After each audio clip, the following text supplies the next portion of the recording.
11개월 동안 작은 마을 전체는 이웃 에스터가 상상할 수 없는 일을 했다는 생각과 함께 살았습니다. 자신의 헛간에 있는 거대한 소테 카밀라를 삶았다는 것입니다.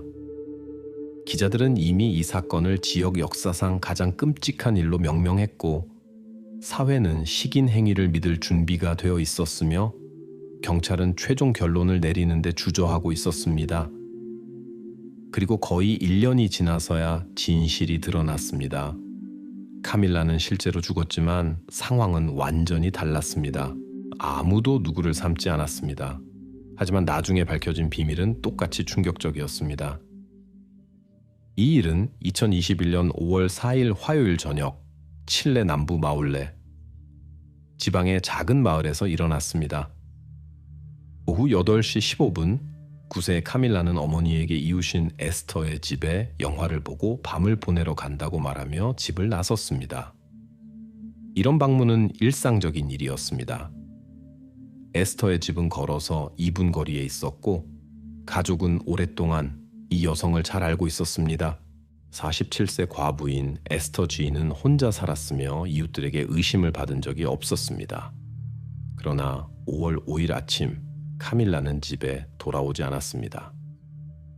걱정된 어머니는 이웃의 문을 두드렸지만 문은 바로 열리지 않았습니다. 에스터는 약간 당황한 모습이었습니다. 카밀라는 어제 저녁 영화 직후에 떠났어요. 밤을 보내지 않기로 마음을 바꿨다고 말했어요. 어머니는 경찰에 실종 신고를 했고 이틀 후 전체 지역을 충격적인 소식이 강타했습니다. 경찰이 에스터의 집 마당에 있는 헛간을 수색하여 45리터 용량의 거대한 알루미늄 솥을 압수했습니다. 내부에서 뼈 조각이 있는 진하고 흐린 국물이 발견되었습니다. 경찰은 즉시 주민들을 공포에 빠뜨린 정보를 공개했습니다. 냄비에서 발견된 뼈는 인간의 손가락 마디처럼 보였습니다. 언론은 즉시 이 이야기를 포착했습니다. 헤드라인은 외쳤습니다. 삶아진 아이, 이웃이 소녀를 삶았다. 이전에 그런 규모의 범죄를 경험한 적이 없는 조용한 마을이 국내 및 심지어 해외 언론의 주목을 받게 되었습니다.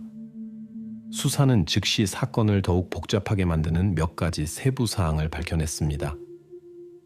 첫째, 에스터의 집 뒷문이 활짝 열려 있었습니다. 그날 밤 가벼운 비가 내렸고 땅은 습했습니다. 수사관들은 문에서 정원 문까지 이어지는 작은 크기의 신발 자국을 명확하게 기록했습니다. 발자국은 새로운 것이었습니다. 둘째, 흥미로운 세부 사항이 밝혀졌습니다. 에스터는 지역 시장에서 판매하기 위한 염소 도살 및 절단 공식 면허를 가지고 있었습니다. 헛간에서는 절단 도구들이 발견되었으며 그중 갈색 물질에 말라붙은 흔적이 있는 작은 도끼가 눈에 띄었습니다. 분석은 아직 수행되지 않았지만 상황은 이미 어둡고 불길하게 그려지고 있었습니다. 또한 카밀라의 마지막 기록된 행동들이 알려졌습니다. 저녁 8시 30분 그녀는 어머니에게 짧은 메시지를 보냈습니다. 영화 보고 있어? 다 괜찮아.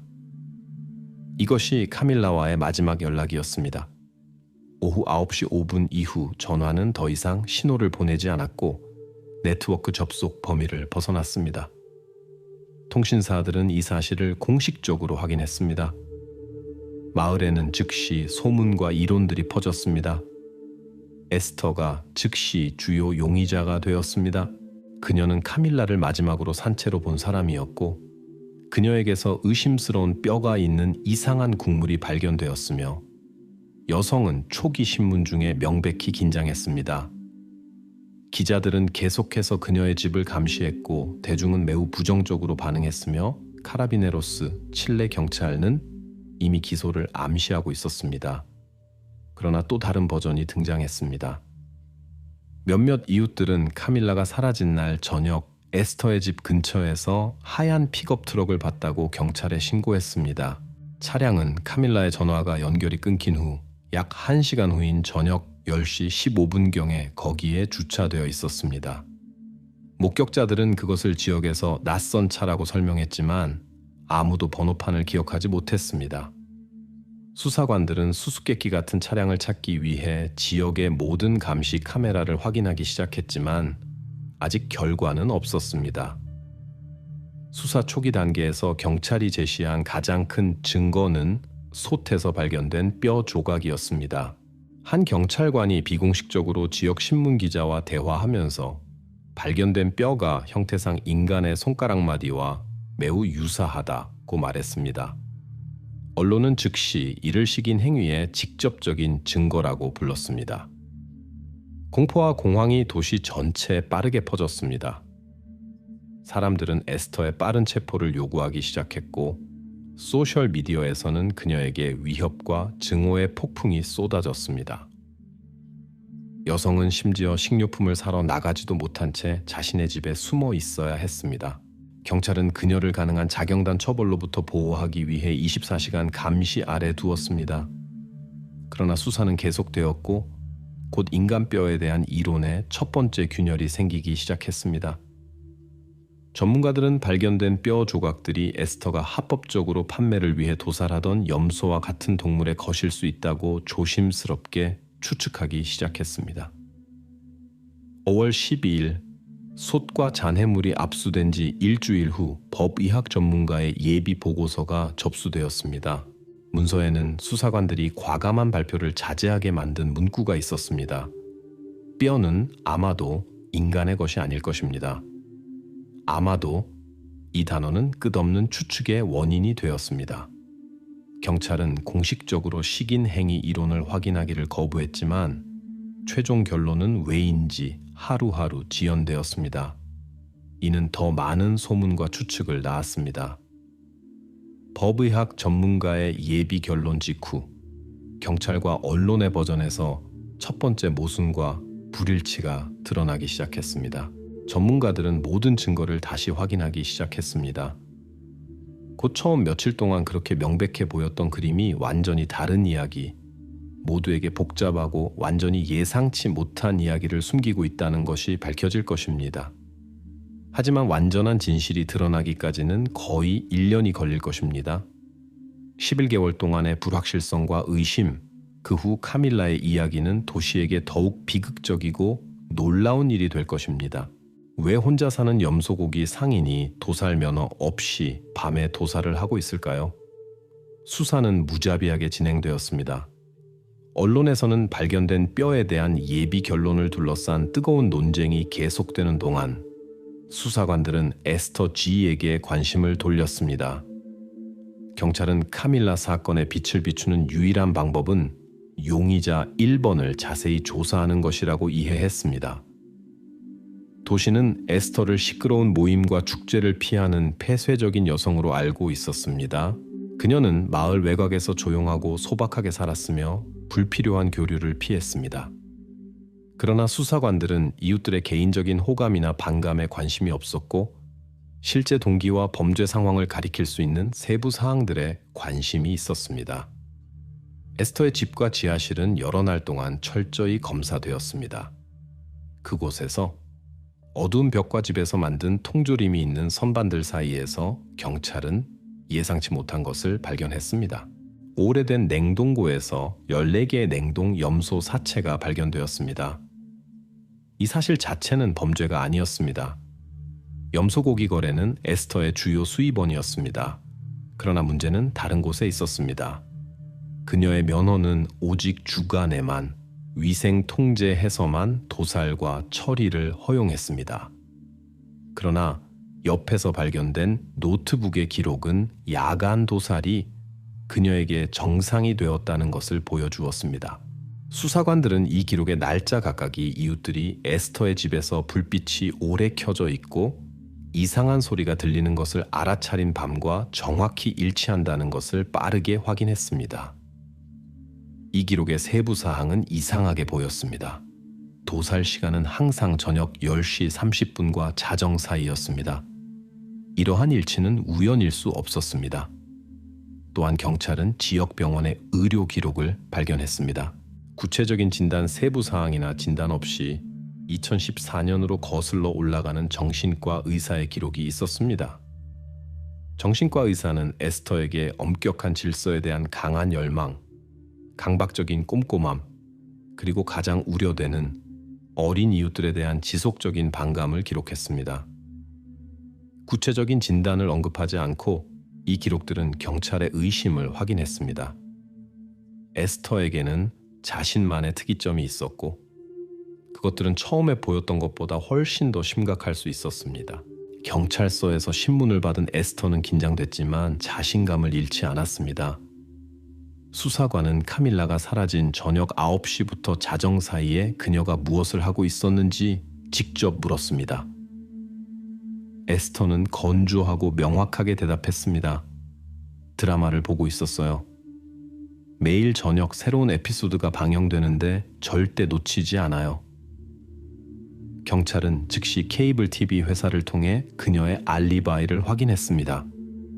그녀의 TV 신호가 실제로 해당 시간에 활성화되어 있었다는 것이 밝혀졌습니다. 이것은 그녀를 위한 강력한 주장이 될 수 있었지만 에스터의 상황을 급격히 악화시킨 새로운 상황이 나타났습니다. 가까운 이웃 중 한 명이 증언했습니다. 저녁 10시 40분경, 즉 에스터가 드라마를 보고 있었다고 주장한 바로 그 시간에 그는 그녀의 헛간에서 들려오는 도끼 소리를 분명히 들었습니다. 그의 말에 따르면 이것은 몇 분 동안 계속되었고 그 후 다시 조용해졌습니다. 따라서 용의자의 알리바이는 의문의 여지가 많았습니다. 수사관들은 이 모순으로 계속해서 돌아왔습니다. 무엇이 더 중요한가요? 활성화된 TV인가? 아니면 분명히 도끼 소리를 들은 목격자의 증언인가? 한편 언론에서는 경찰의 또 다른 술책과 관련된 스캔들이 계속 커지고 있었습니다. 수사관은 아마도 에스터의 자백을 촉진하기 위해 의도적으로 이전에 헛간에서 압수된 도끼의 사진을 언론인들에게 보여주었습니다. 사진에는 어두운 갈색 코팅이 분명하게 보였습니다. 경찰은 이것이 카밀라의 피라고 직접 말하지 않았지만 암시는 분명했습니다. 기자들은 나머지를 빠르게 추측했고 뉴스는 다시 헤드라인을 터뜨렸습니다. 에스터의 피 묻은 도끼, 시기인 행위자에 대한 새로운 증거? 공식적인 확인이 없었음에도 불구하고 여론은 이미 완전히 에스터에 반대했습니다. 마을 주민들은 거의 만장일치로 믿었습니다. 여성은 분명히 무언가를 숨기고 있었고 그녀의 관여가 점점 더 설득력 있게 보였습니다. 그녀에게 정상적인 삶으로의 복귀는 이제 불가능해 보였습니다. 마침내 끝없는 추측과 언론의 압박이 있은 후 며칠 후 도끼의 실험실 분석 결과가 도착했습니다. 그리고 다시 결론은 완전히 예상치 못한 것이었습니다. 실험실 전문가들은 명확하고 명백한 대답을 했습니다. 칼날의 코팅은 전적으로 염소의 피였습니다. 더욱이 집 전체와 에스터의 물건에서 인간 세포는 단 하나도 발견되지 않았습니다. 카밀라의 생물학적 물질이 완전히 없다는 것은 믿을 수 없게 보였고 기소의 전체 버전을 심각하게 위협했습니다. 그러나 지금까지도 수사관들은 에스터를 용의자 목록에서 완전히 배제하는 것을 서두르지 않았습니다. DNA가 없다고 해서 절대적인 무관함을 의미하지는 않았습니다. 아마도 그녀는 경찰이 생각했던 것보다 더 조심스러웠거나 단순히 흔적을 지우는 방법을 알고 있었을 것입니다. 그럼에도 불구하고 이러한 결론은 수사가 에스터에 대한 압박을 일시적으로 완화하게 했습니다. 질문은 더 날카로워졌습니다. 범죄의 그림은 흐려지고 처음에 비해 덜 명확하고 분명해졌습니다. 에스터가 정말로 연관이 없다면, 의심이 잘못되었다면 이는 단 하나를 의미했습니다. 그날 밤 카밀라를 데려간 사람은 여전히 자유로웠습니다. 그리고 경찰은 그의 신원에 대해 조금도 알지 못했습니다. 사건에 새로운 인물을 긴급히 도입할 필요가 있었습니다. 그리고 수사의 이 단계에서 모든 참가자와 목격자들이 이해하기 시작했습니다. 가장 중요하고 예상치 못한 일이 아직 앞에 있습니다. 카밀라의 아버지인 세르히오 A가 1년 전 아내에 대한 위협으로 제한 명령을 받았다는 것이 밝혀집니다. 수사가 에스터에 대한 의심과 하얀 픽업 트럭의 신원불명 운전자 사이에서 왔다 갔다 하는 동안 새로운 세부 사항이 표면에 나타났습니다. 그것은 카밀라 자신의 가족과 관련이 있었습니다. 수사관들은 구세 실종 소녀의 환경을 더 자세히 살펴보기로 결정했는데, 이는 그녀의 가장 가까운 친척들, 특히 부모를 면밀히 조사한다는 것을 의미했습니다. 카밀라의 가족은 첫눈에 평범해 보였습니다. 작고 깔끔한 집, 딸을 돌보는 미혼모, 그리고 이웃들이 거의 보지 못한 아버지. 그럼에도 불구하고 이 그림의 단순함과 전형성 뒤에는 점차 나타나기 시작하는 세부 사항들이 숨겨져 있었고, 모든 일의 명백함과 명확성에 의심의 그림자를 드리웠습니다. 가족 생활 환경을 자세히 조사하면서 수사관들은 이전에 공개되지 않았던 사실에 빠르게 부딪혔습니다. 소녀의 아버지인 세르히오 A가 1년 전에 공식적으로 전 배우자와 그들이 한때 함께 살았던 집에 접근하는 것을 금지하는 법원 제한 명령을 받았다는 것이 밝혀졌습니다. 이러한 법원 결정의 원인은 이혼 후 그가 전 아내에게 수차례 표현한 위협이었습니다. 문서에는 이러한 위협의 세부 사항이 포함되어 있지 않았지만 사실은 공식적으로 확인되었고, 즉시 가족 이야기에 완전히 다른 색조를 부여했습니다. 가족 구성원의 전화 및 전자기기에 대한 추가 확인에서 우려스러운 세부 사항이 밝혀졌습니다. 카밀라의 대화에서 아버지가 그녀가 사라지기 일주일 전에 보낸 메시지를 발견했습니다. 세르히오는 딸에게 짧고 날카롭게 썼습니다. 엄마는 내 대해 너에게 거짓말을 하고 있어. 이러한 메시지는 명백히 부모 사이의 갈등을 가리켰으며, 이는 예측할 수 없는 행동의 근거가 될 수 있었습니다. 이는 경찰을 경계시켰고, 특히 아버지의 불안정한 성격과 이전에 발급된 제한 명령을 고려할 때 그랬습니다. 또한 가족이 심각한 재정적 어려움을 겪고 있다는 것이 밝혀졌습니다. 집은 모기지로 구입되었고, 최근 몇 달 동안 지불이 지연되고 있었습니다. 이웃들은 또 다른 이상한 에피소드를 기억했습니다. 4월 말, 카밀라가 사라지기 며칠 전, 그들은 세르히오가 집에서 몇 개의 큰 상자를 들고 나가는 것을 목격했습니다. 이는 남자가 오랫동안 그곳에 살지 않았고, 전 아내의 주장에 따르면 거의 나타나지 않았다는 것을 고려할 때 이상했습니다.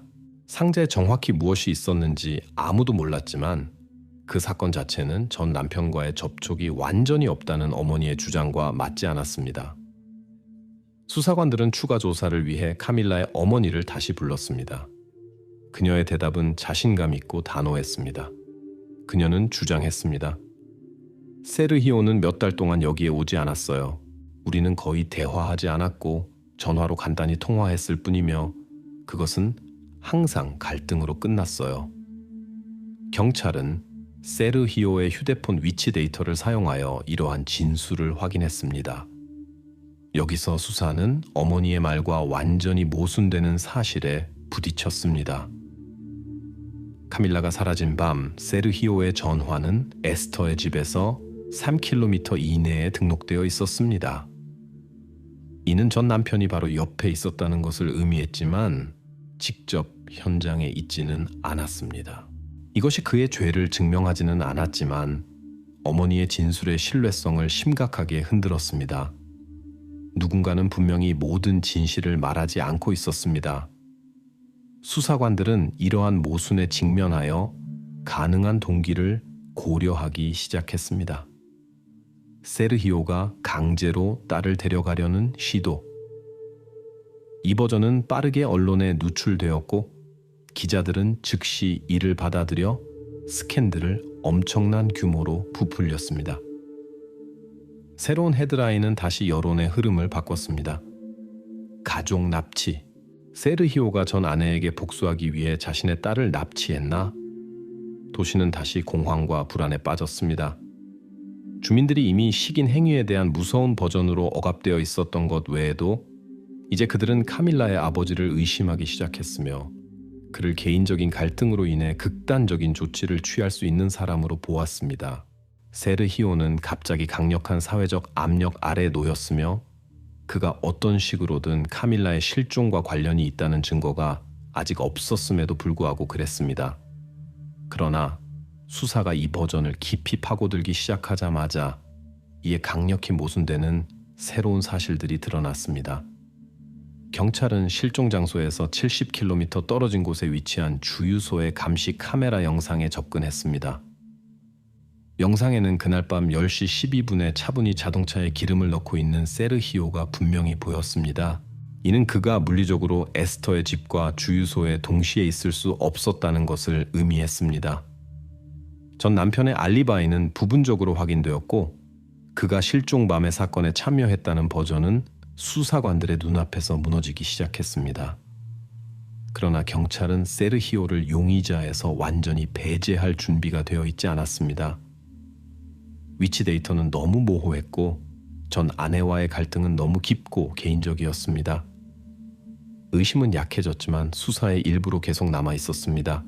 이 단계에서 수사는 눈에 띄게 갈팡질팡하기 시작했고 설득력 있는 버전을 찾으려고 노력했습니다. 비밀스러운 야간 도살이 있는 에스터 또는 수수께끼 같은 하얀 픽업 트럭 운전자 또는 자신의 감정과 모순에 빠진 아버지. 경찰이 이러한 복잡하고 명백히 얽힌 선들을 풀려고 시도하는 동안 카밀라가 사라진 집의 뒤뜰에 조용히 놓여있는 작지만 중요한 세부사항을 아무도 알아차리지 못했습니다. 바로 이 세부사항이 나중에 발견되어 곧 전체 사건을 뒤집고 수사를 완전히 다른 방향으로 이끌 것입니다.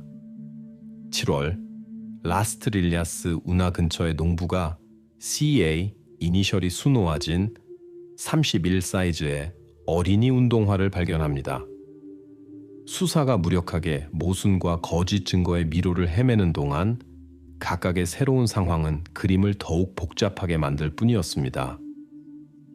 수많은 버전들이 나타났다가 하나씩 무너졌습니다. 그러나 여름 중반에 수사의 방향을 다시 바꾸고 관심을 원점, 에스터의 집과 그 인근 지역으로 돌린 사건이 발생했습니다. 7월 13일 카밀라가 사라진 지 2개월 이상이 지난 후 라스트릴리아스 운하를 따라 걸어가던 지역 농부가 특이한 것을 발견했습니다. 그것은 말라붙은 흙이 잔뜩 묻은 흰색 어린이 운동화였습니다. 신발 측면에는 깔끔하게 이니셜 CR가 수놓아져 있었습니다. 신발 크기는 31로 실종된 카밀라가 신던 것과 정확히 같았습니다. 농부는 스스로 발견물을 조사하려 하지 않았습니다. 그는 즉시 경찰에 신고했습니다. 운동화는 즉시 실험실로 보내졌습니다. 수사관들은 전문적인 주의를 기울여 최대한 많은 생물학적 물질을 보존하기 위해 특수종이 봉투에 신발을 포장했습니다. 전문가들은 즉시 핵심 세부 사항을 지적했습니다. 밑창에 묻은 흙이 에스터의 집 뒤뜰에서 채취한 토양과 구성과 구조가 완전히 일치했습니다. 이는 하나를 의미했습니다. 신발은 카밀라의 것이었고 그녀가 사라진 저녁에 신고 있었습니다. 그러나 운동화 내부에는 더욱 중요한 발견이 기다리고 있었습니다. 전문가들은 이 사건과 관련된 이미 알려진 사람들 중 누구에게도 속하지 않는 남성 상피 흔적을 발견했습니다. 실험실에서는 빠르게 세르히오의 DNA 샘플과 비교했지만 결과는 부정적이었습니다. 새로운 DNA는 분명히 아직 신원을 확인해야 할 낯선 남성을 가리켰습니다. 경찰은 신발을 발견한 농부에게 돌아갔습니다. 그는 중요하게 생각하지 않아 이전에 언급하지 않았던 한 가지 세부 사항을 즉시 기억했습니다. 그날 밤 어떤 픽업 트럭을 봤어요. 5월 5일 저녁 11시경 정확히 운하 옆에 주차되어 있었어요. 분명히 기억하는 건 강력한 사냥용 범퍼가 있었어요. 그 시간에 그런 장소에서 차를 보는 것이 이상하게 여겨졌지만 당시에는 중요하게 생각하지 않았어요. 농부의 증언은 수사관들의 관심을 끌었는데 이는 이전에 목격자들이 언급했던 하얀 픽업 트럭에 대한 초기 버전으로 돌아가게 했기 때문입니다. 그러나 이번에는 더 정확하고 철저하게 확인할 필요가 있었습니다. 수사관들은 모든 지역 차량 소유주에 대한 데이터를 대조하기 시작했습니다. 자동차 데이터베이스 확인 결과 세르히오는 파란색 세단만 소유하고 있었고 에스터는 아예 차도 없고 운전면허증도 없었습니다. 이는 픽업 트럭이 다른 누군가에게 속한다는 것을 의미했습니다. 수사관들은 다시 용의자 범위를 넓히고 다른 지역 주민들을 더 자세히 살펴봐야 했습니다. 심층 분석 결과 지역 사냥꾼인 루이스 아우리의 의심을 받게 되었습니다. 이 사람은 주로 야생 동물 밀매와 관련된 법적 문제로 경찰에 알려져 있었습니다. 가장 중요한 것은 루이스가 실제로 농부의 설명과 완벽하게 일치하는 특징적인 사냥용 범퍼가 달린 하얀 픽업 트럭을 소유하고 있었다는 것입니다.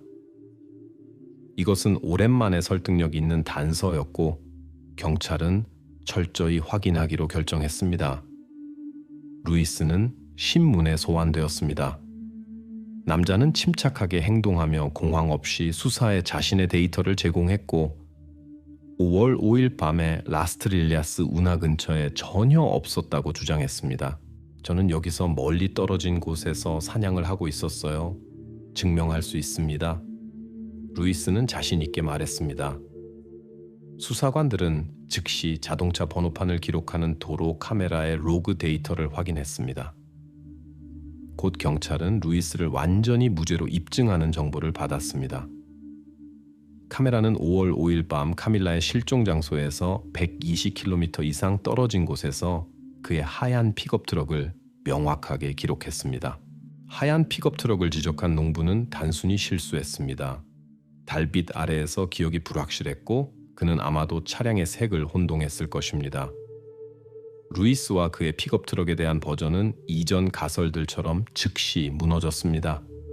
그럼에도 불구하고 거짓 단서에도 불구하고 신발 발견 자체는 카밀라가 살아서 에스터의 집을 스스로 떠났다는 것을 증명하는 중요한 증거로 남아 있었습니다.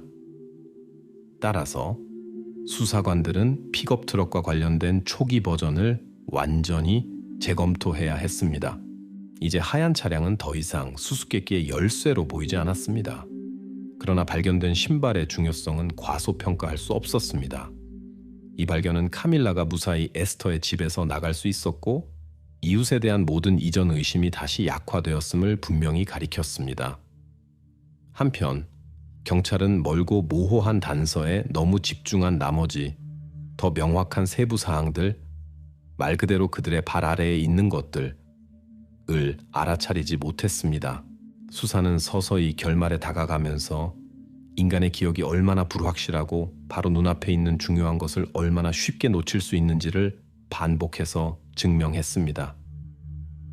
금속 수집가인 노숙자 미겔은 정기적으로 에스터의 집 맞은편 차양 아래에서 잤습니다.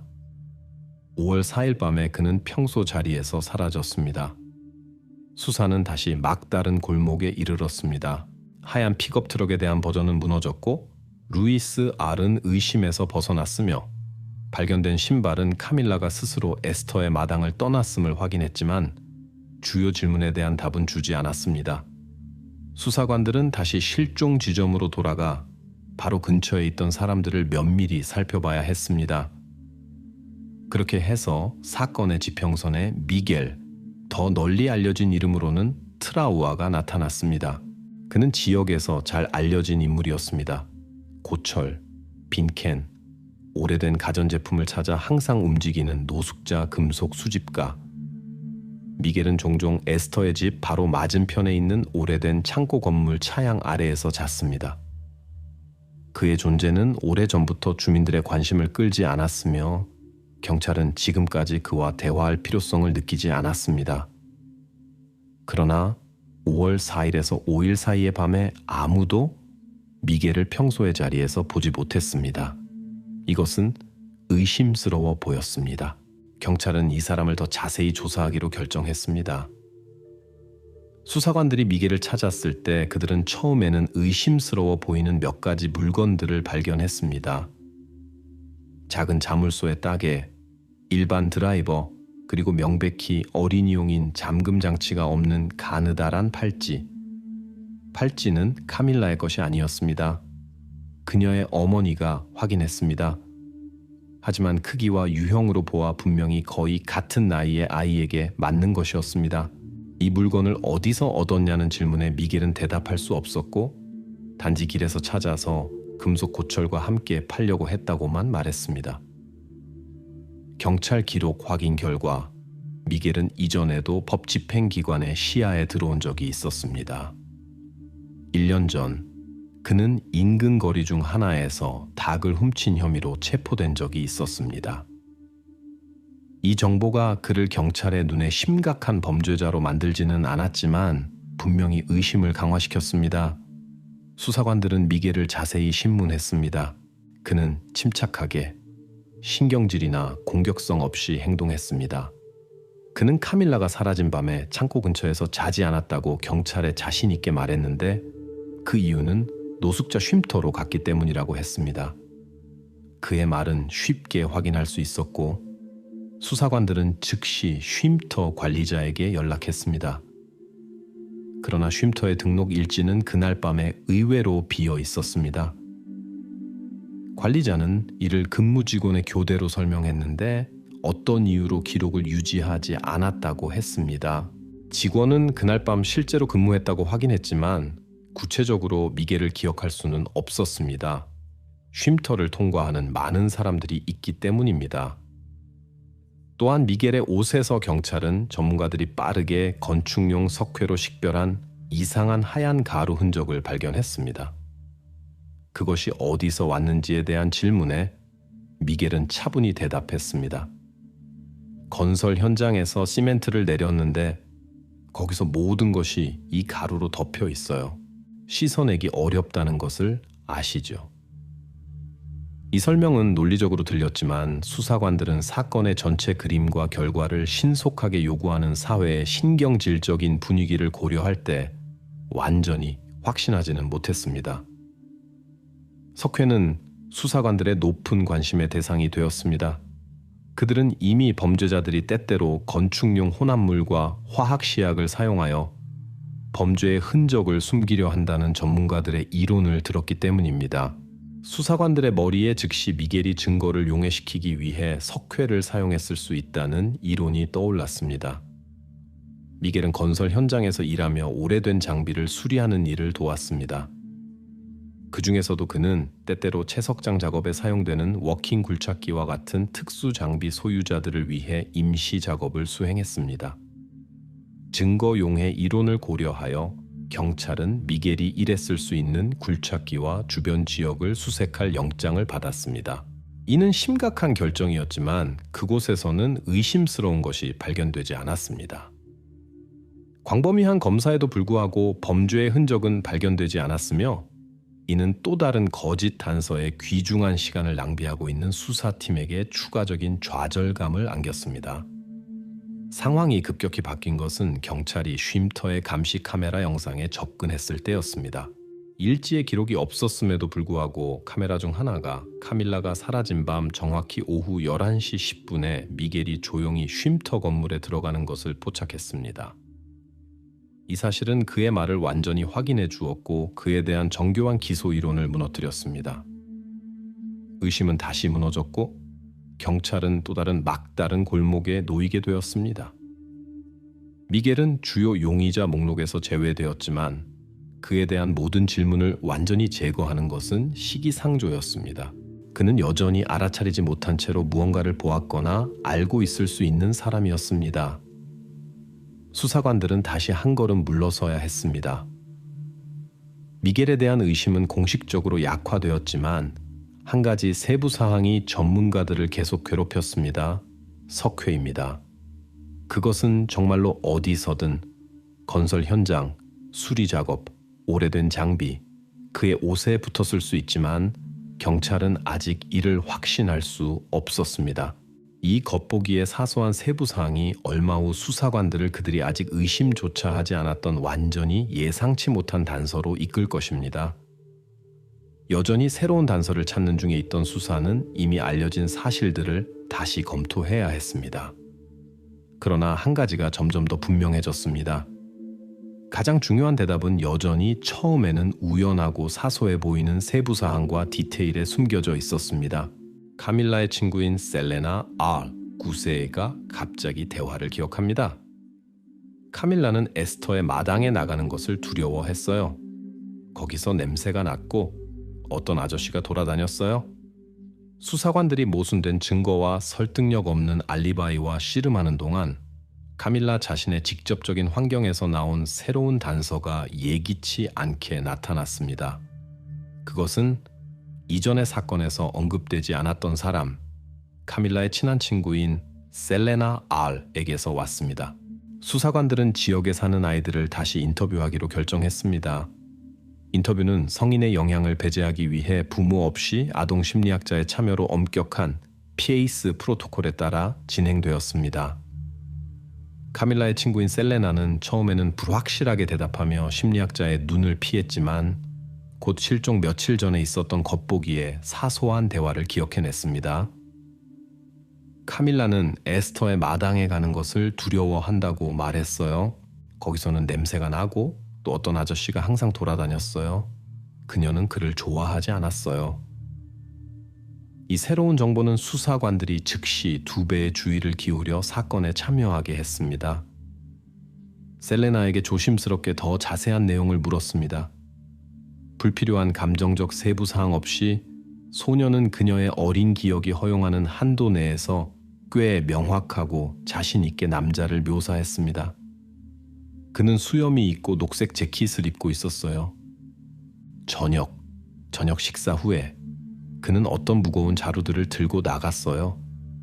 저는 그를 몇 번 봤지만 항상 멀리서였어요. 이 증언은 경찰에게 중요했습니다. 수사관들은 즉시 특징에 맞춰 선택된 6명의 비슷한 남성으로 구성된 사진 라인업을 준비했습니다. 셀레나에게 신원 확인을 위해 사진을 보여주었습니다. 소녀는 망설이지 않고 빠르게 사진 4번을 가리켰습니다. 이 사람은 에스터의 남동생인 라울 G로 밝혀졌으며 그의 이름은 지금까지 어떤 수사 보고서에도 등장하지 않았습니다. 수사관들은 즉시 새로운 용의자를 조사하기 시작했습니다. 첫째로 에스터와 라울의 어머니, 별도로 살고 있는 노인 여성이 신문되었습니다. 라울이 누나를 방문했는지에 대한 질문에 그녀는 망설임 없이 확인했습니다. 네, 그는 5월 4일에 그녀를 방문했어요. 자신의 농장에서 채소를 가져왔어요. 저녁에 저는 이상한 것을 보지 못했어요. 라울은 신문에 소환되었고 매우 침착하게 행동했습니다. 그는 누나를 방문했다는 사실을 즉시 확인했지만 해질 무렵 전에 그녀의 집을 떠났다고 강조했습니다. 저는 저녁 7시경에 떠났어요. 누나의 집에 아주 짧게 있었어요. 충전하는 것을 잊어서 전화가 꺼졌어요. 저는 항상 그래요. 잊어버려요. 그러나 그의 말의 진실성을 확인하기는 어려웠습니다. 라울의 전화는 실제로 꺼져 있었고 위치 데이터가 없어 수사의 의심만 강화되었습니다. 소녀의 증언은 빠르게 언론에 유출되어 다시 공공의 반향을 일으켰습니다. 신문과 텔레비전에서는 즉시 아이들이 성인이나 수사 자체의 영향으로 무의식적으로 무언가를 만들어내거나 왜곡했을 가능성을 논의하기 시작했습니다. 언론은 경찰이 미성년 증인들에게 압력을 가하고 아동 증언을 다루는데 충분히 주의하지 않았다고 비난하며 경찰을 비판했습니다. 경찰 자체도 셀레나의 증언에 조심스럽게 접근했습니다. 수사관들은 특히 사건 후 오랜 시간이 지난 후에는 아이의 기억이 세부 사항을 왜곡할 수 있다는 것을 이해했습니다. 이러한 주의는 논쟁을 더 자극하여 사회의 추가적인 의심과 불신을 불러일으켰습니다. 그러나 법의학 전문가의 또 다른 발견이 다시 상황을 뒤집고 의심을 라울에게 돌려놓았습니다. 전문가들은 이전에 인간 생물학적 흔적이 없다고 인정받은 그 도끼를 계속 조사하던 중 갑자기 블레이드와 손잡이에서 유리섬유 미립자를 발견했습니다. 이는 일반적으로 사냥칼 손잡이를 만드는 데 사용되는 특징적인 재료였습니다. 남자의 지인들에게 예비 조사를 한 후 경찰이 확인한 바로는 라울이 자신의 농장에서 바로 그런 칼을 사용했습니다. 이 발견은 라울을 범행 현장과 연결하는 첫 번째 물질적 증거가 되었고 이제 수사는 그의 관여를 무시할 수 없었습니다. 직접적인 기소가 없음에도 불구하고 라울은 수사관들의 최우선 관심 인물이 되었습니다. 유리섬유 발견 후 경찰은 즉시 라울 G에게 속한 지역에서 완전한 수색을 위한 영장을 검찰에 신청했습니다. 문서에는 다른 것들 중에서도 특별한 지시가 있었습니다. 이전에는 수사에 관심을 전혀 끌지 않았던 마당의 오래된 정화조를 철저히 검사하라는 것이었습니다. 라울에 대한 관심이 높아졌음에도 불구하고 경찰은 공식적으로 그를 범죄로 기소하지 않았습니다. 그의 인물은 여전히 안개에 쌓여 있었고 수사는 성급한 결론을 피하기 위해 신중하게 행동했습니다. 그러나 새로운 세부 사항의 출현은 수사를 새로운, 아마도 마지막 결말로 무자비하게 이끌었습니다. 수사관들이 수색 허가를 기다리는 동안 그들 중 누구도 라울의 뒤뜰에 있는 오래된 콘크리트 구덩이가 정확히 무엇을 드러낼지 확실히 알 수 없었습니다. 한편 언론은 수사의 겉보기에 우유부단함과 혼란에 대해 경찰을 계속 비판했습니다. 그러나 수사관들은 지금이 바로 이 복잡하고 당혹스러운 이야기의 해답에 접근하고 있다는 것을 잘 이해하고 있었습니다.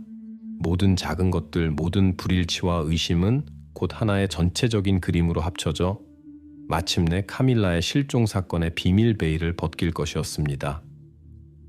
2021년 9월 누에보술 수도국팀이 마당에서 지구 레이더 조사를 실시. 에스터의 오래된 플라스틱 정화조 아래에서 장비가 조밀한 유기물 덩어리를 감지합니다. 사건은 빠르고 불안하게 전개되었습니다. 라울의 재산 수색 영장은 받았지만 동시에 이웃 마당, 에스터의 마당이 다시 수사의 중심이 되었습니다. 2021년 9월 카밀라가 사라진 지 거의 5개월 후 공공서비스 회사 누에보수르가 지구 레이더를 사용하여 공공시설의 정기검사를 실시했습니다. 팀은 하수도 재건축 전에 이 지역의 오래된 정화조 상태를 확인해야 했습니다. 작업은 정상적으로 진행되었지만 지구 레이더가 정확히 에스터의 집 뒤뜰에 위치한 오래된 플라스틱 정화조 아래 집안에서 이상을 감지했습니다. 장비는 약 1m 깊이에 있는 크고 조밀한 유기물 물체의 존재를 명확히 보여주었습니다. 작업자들은 즉시 검사를 중단하고 엔지니어를 호출했습니다. 엔지니어 펠리페 LI 현장에 도착하여 직접 재스캔을 실시하고 초기 데이터를 확인했습니다. 그는 레이더그램에서 물체의 크기를 신중하게 측정하고 기록했습니다.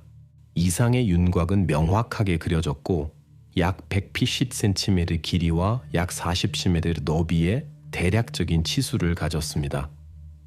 매장 깊이는 약 0.9m였습니다. 펠리페는 지체 없이 경찰에 연락하여 모든 조사 자료를 전달했습니다. 경찰은 신속히 현장에 도착하여 검사를 시작했습니다. 정화조는 방치된 것처럼 보였고 뚜껑은 마치 누군가가 그 실제 상태를 위장하려고 한 것처럼 쓰레기와 건축 폐기물로 덮여 있었습니다. 초기 검사에서 전문가들은 즉시 탱크 내벽에 석회의 신선한 흔적을 발견했습니다. 이전에 노숙자 미겔의 옷에서 발견되었던 바로 그 물질입니다. 그러나 이제 석회는 중요한 것을 숨기려는 가능한 시도를 나타내는 훨씬 더 불안한 신호가 되었습니다. 정화조 뚜껑 가장자리 근처에서 법의학 전문가들은 녹색 천의 작은 조각들을 발견했습니다. 이는 아마도 작은 셀레나가 에스터의 마당에서 무거운 자루를 운반하는 것을 본 남자를 언급하면서 말했던 바로 그 재킷 원단을 연상시키는 튼튼한 소재였습니다. 형성된 증거 사슬은 즉시 수사관들이 단호하게 행동하도록 만들었습니다. 라울은 재신문을 위해 소환되었습니다. 그는 여전히 자신감 있게 보였고 불안의 징후를 보이지 않았습니다. 정화조에 대해 아는 것이 무엇인지 묻자 라울은 즉시 대답했습니다. 그 정화조는 2019년부터 사용되지 않았어요. 제가 직접 닦고 단순히 잡동사니로 덮어버렸어요. 거기에는 중요한 것이 없어요. 1000번이고 확인해보세요. 그러나 그의 말은 에스터의 구역에 바로 인접한 마당을 가진 노인 하나 B의 증언과 모순되었습니다. 여성은 자신 있게 말했습니다. 5월 5일 밤을 분명히 기억합니다. 에스터의 마당 쪽에서 큰 소음이 있었고 석회 냄새가 매우 강하게 났으며 냄새는 거의 질식할 정도였습니다. 저는 혼동할 수 없었어요. 정확히 석회였습니다. 우리는 토양 처리에 자주 사용했어요. 이웃의 증언은 경찰의 의심을 강화했지만 라울에 대한 직접적인 지시는 아니었습니다. 이는 단지 정화조가 바로 그날 밤에 사용되었다는 확인일 뿐이었습니다. 한편 검찰은 신중하게 대안 가설을 제시하여 공공의 긴장을 완화하려고 시도했습니다. 검사는 지구 레이더에 의해 발견된 물체가 단지 에스터가 하던 염소 도살의 폐기물일 수 있다는 가정을 공식적으로 언급했습니다. 그러나 이번에는 대중과 언론이 이 버전에 매우 회의적으로 반응했습니다. 일반적인 폐기물이 수사관들의 그렇게 면밀한 관심과 숨기기 위한 많은 조치를 유발할 수 있다고 거의 아무도 믿지 않았습니다. 가설의 약점에도 불구하고 검찰은 모든 버전이 확인을 필요로 한다고 주장했습니다. 그러나 경찰의 관심은 이미 다른 곳으로 향해 있었고 검사의 말은 수사관들의 전반적인 태도를 바꾸지 않았습니다. 그들은 정화조를 개방할 준비를 하고 있었습니다. 법원은 신속하게 오래된 정화조 개방에 대한 영장을 발급했습니다. 소식은 즉시 퍼졌고 언론인들이 빠르게 현장에 도착했습니다. 경찰은 가능한 비로부터 현장을 보호하고 절차의 사생활을 보장하기 위해 텐트 쉘터를 설치했습니다. 모든 진행 상황은 언론인들에 의해 거리를 두고 기록되었습니다. 정화조 뚜껑이 천천히 들려졌을 때 근처에 있던 모든 카메라가 갑자기 꺼졌습니다. 경찰관은 내용물이 너무 충격적이어서 대중공개에 적합하지 않다고 설명하면서 언론인들에게 촬영을 중단하라는 엄격한 명령을 내렸습니다. 정화조의 내용물은 즉시 덮이고 경찰 테이프로 철저히 봉쇄되어 둘레 내부에 누구도 들어갈 수 없도록 했습니다. 공식 성명이 없었음에도 불구하고 참석자들은 발견된 것이 매우 중요하고 극도로 불안한 것이었다는 것을 이해했습니다. 법의학 실험실 전문가들은 시간을 낭비하지 않고 즉시 발견물 조사를 시작했습니다. 곧 발견된 물체가 4개월 이상 동안 찾아왔던 것임이 알려졌습니다. 그러나 공식 신원 확인은 아직 수행되지 않았습니다. 전문가들은 조심스럽게 수사관들에게 단 하나의 중요한 세부 사항만 알렸습니다. 미확인 물체의 손톱 아래에서 정화조 근처에서 발견된 것과 동일한 녹색 천 섬유가 발견되었습니다. 언론이 닫힌 문 뒤에서 일어나는 일을 추측하는 동안 경찰은 실험실을 완전히 폐쇄하고 정보 유출 시도를 차단했습니다. 처음부터 사건을 지켜본 모든 사람들은 이해했습니다.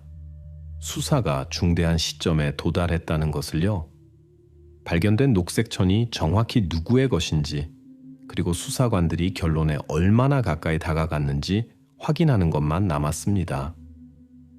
2021년 10월은 수사의 결정적인 경계가 되었습니다. DNA 실험실 전문가들의 몇 주간의 침묵하고 체계적인 작업 후 분석 결과가 공식적으로 확인되었습니다. 발견된 유해의 유전적 물질은 99.9% 정확도로 카밀라 A의 샘플과 일치했습니다.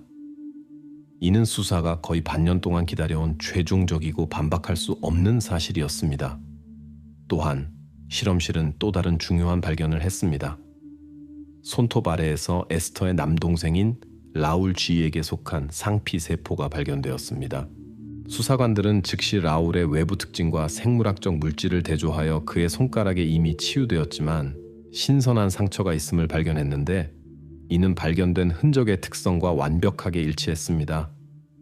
라울은 증거의 압박을 견디지 못하고 사건에 대한 자신의 관여를 인정했습니다. 그의 자백은 간결하고 다소 회피적이었습니다.